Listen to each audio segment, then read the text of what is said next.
Well, first of all, I want to say what a pleasure it is to be here today. Again, this is my hometown, Atlanta, Georgia, and I'm always glad to see people from around the country come to our great city. Also, I'm very pleased to be affiliated with the Georgia Public Policy Foundation. I work in governmental affairs. My title is Senior Political Consultant, which is very impressive to my mother. What that really means is that I'm a lobbyist. I work at the state capitol on behalf of the Georgia Realtors. And I was invited here today by my good friend Benita to talk a little bit about the reform measure that we just passed here in Georgia on eminent domain. I'm very proud of it, and I hope when I'm done you'll agree it's a pretty good measure.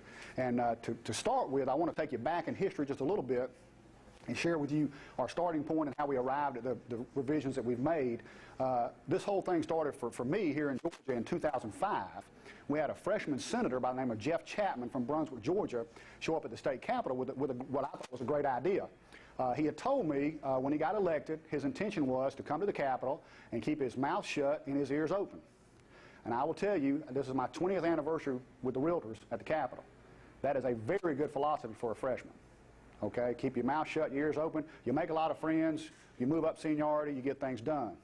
Well, he saw a program. I don't remember if it was 60 Minutes or 2020, one of these news programs, before he left to come to Atlanta, about a person in Alabama who owned a tire store in a small community, very similar to Brunswick, where he was from.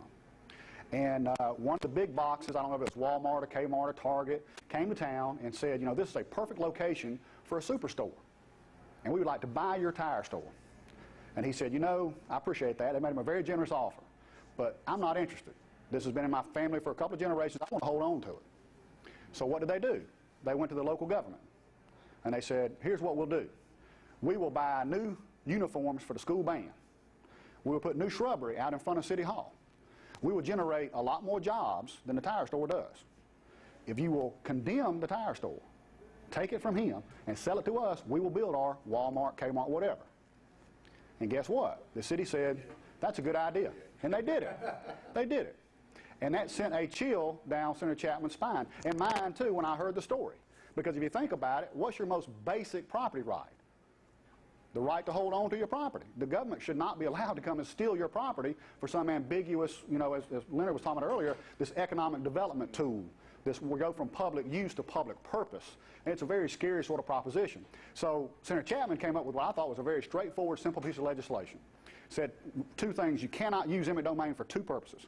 Increase your tax digest or for economic development.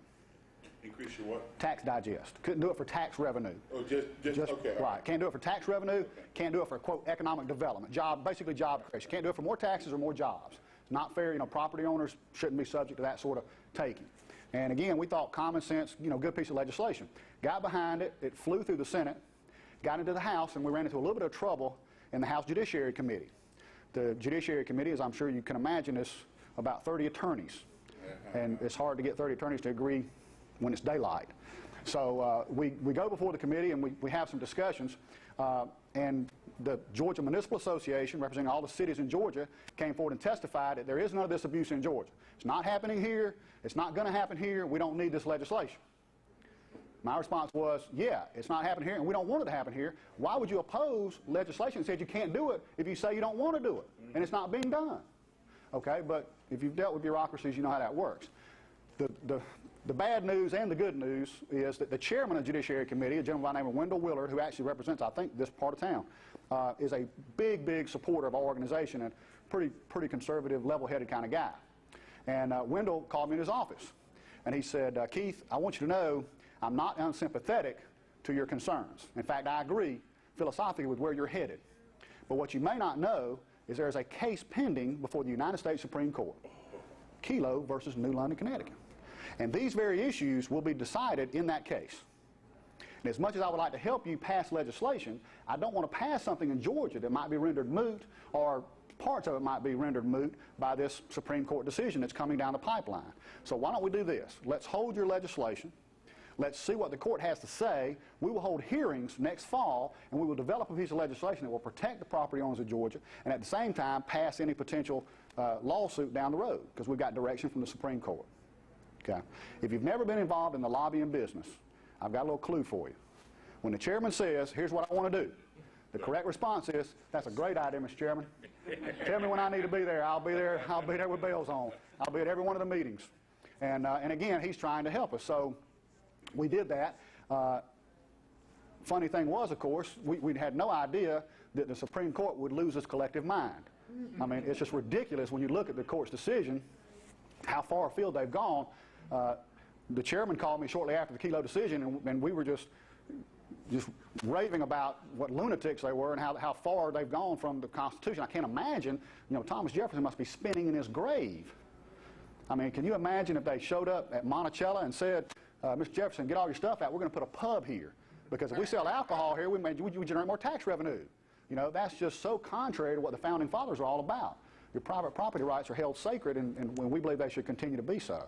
So anyway, the Kelo decision comes down, and the chairman calls me up and says, this is ridiculous, we've got to do something about it. Set up a meeting with the governor, the speaker, the lieutenant governor, all come together, have a press conference. The governor says, we're not going to let this happen in Georgia. Well, we started doing more research. You know, again, with the original legislation that Chapman brought forward, we thought, well, that's pretty straightforward and simple, let's just pass it. Didn't really do a lot of research, quite frankly. Well, now that the Kelo decision came out, let's really study this and do the research. What we discovered, unfortunately, is the Georgia Constitution is very similar to the Connecticut Constitution, and that it allows for taking from one private party through condemnation and giving to another private party. I was shocked when I read that, because again, this is my 20th year fighting for property rights on behalf of the realtors here in the state of Georgia. One thing I've learned over those 20 years, the citizens of this state take their property rights very seriously. And I'm thinking, how in the world we end up with a constitution that allows to take from one private party and give to another? Started doing the research. What I discovered is in the 1950s, I believe it was 51 or 52, the city of Atlanta decided they were going to do some economic redevelopment, okay? And part of it, Atlanta, they were going to condemn a portion and tear it down and rebuild it. Well, there was a family by the name of Johnson that lived in the area, and they made an argument that, look, my property's not blighted. Maybe my neighbor's property is, maybe their neighbor's property is, but my property's not blighted. Went to the Georgia Supreme Court. The Georgia Supreme Court ruled in favor of the Johnsons. Told the city of Atlanta, you've got to demonstrate that the property is blighted. You can't do it on an area, you got to do it by parcel. Obviously a really good decision. Well, what did the city of Atlanta do? They went to the Georgia General Assembly and said, we've got a problem. The court has tied our hands. If we're going to really bring about these slum areas, we've got to amend our Constitution and give us the right to go into these areas. And I hate to tell you, the General Assembly agreed. And they passed a resolution, they put it on the ballot. And here's the ballot question, and I'm paraphrasing here, I don't have it in front of me, but essentially what the ballot question said is, yes, I vote to amend the Georgia Constitution to provide for slum eradication. No, I vote not to amend the Constitution to provide for slum eradication. With that language, 40% of the people of this state voted against it. 40% were wise enough to recognize what was really there. But, you know, how do you vote against slum eradication? 60% didn't, okay? So we amend the Constitution. Atlanta goes back after that same area. Another property owner opposes it, goes back to the Supreme Court. I apologize for not having it with me. I just recently moved to a new home, and all my materials are packed up. The Chief Justice of the Georgia Supreme Court basically said, when that case got back to the court, I hate to do this. I really hate to do this. The people of this state have no idea the rights they've sacrificed. But under the new Constitution of Georgia, I have to rule in favor of the city of Atlanta. The first step toward a totalitarian government is the abrogation of your property rights. I hope someday the people of this state will wake up and recognize what they've done and reverse this decision. The good news is, November of this year, the people of Georgia are going to have that opportunity. Because what we did in Georgia is we passed a constitutional amendment, or we put it on the ballot, and we also passed a statutory change. And let's talk a little bit about what we did pass. 86 was sort of put on the shelf because the governor, as I mentioned, we got together with the governor, the speaker, the lieutenant governor, and another little lesson in politics, when a freshman senator has a bill and the governor says he's got a good idea, the freshman's bill sort of disappears. And the governor's bill suddenly becomes the big bill. So we worked with the governor. And you got to give credit where credit is due. The governor really stepped up. One of the young attorneys on his staff we met with probably a half a dozen times, discussed different ideas, and I think, quite frankly, have passed legislation that is going to work in the areas where we need to use condemnation. There are areas, there are legitimate purposes or reasons for condemnation, but then prevent the type of abuses that we've seen in other parts of the country. So let's talk about what we did. The old definition of blight in Georgia was horrendous. It was sort of a pick your poison sort of definition. It included too much density, too much open space, okay? So again, it's one of those things, if the local government decided they wanted to condemn you based on blight, you were blighted. The other thing we discovered is there really was no appeal process. We actually had a case in Stockbridge, Georgia, a small town south of here, where this sort of incident took place. The property owners mistakenly thought that through the condemnation process they would go before a special master. Is the way the process works in Georgia. I'm not sure how it works across the country, but in Georgia, when the government condemns you, you have a right to go before a special master. They were under the false impression they'd go before the special master and basically demonstrate that a mistake had been made, that their property was in fact not blighted. So they weren't subject to condemnation. But when they got before the special master, he very clearly stated, look, I'm not here to make a determination about blight. I'm only here to talk about compensation.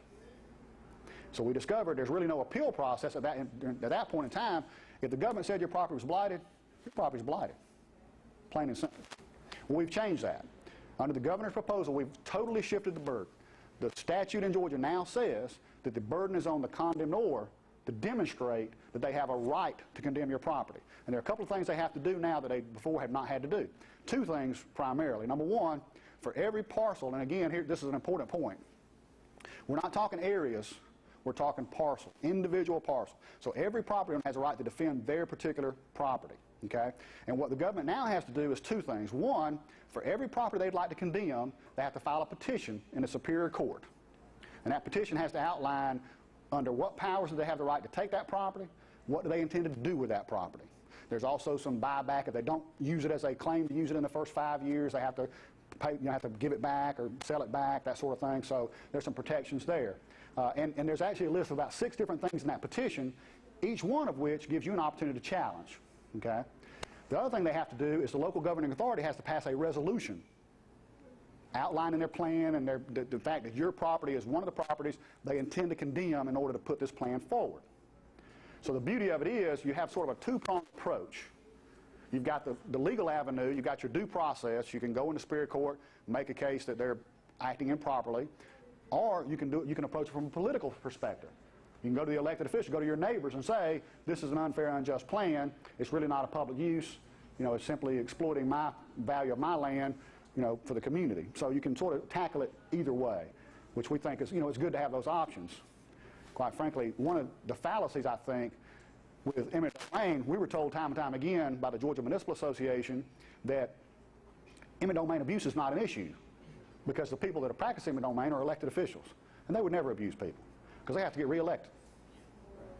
Well, my response to that was, let's say today we create a utopia in this committee room. We're going to create the city of Keith, okay?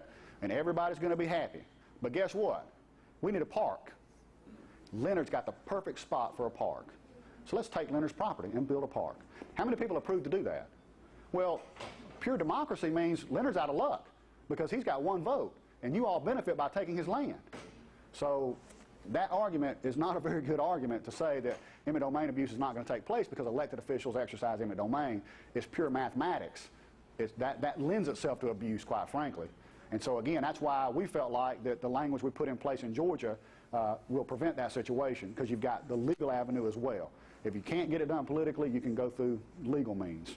But the most important element in my mind is that we're drawing a distinction between an area and a particular parcel.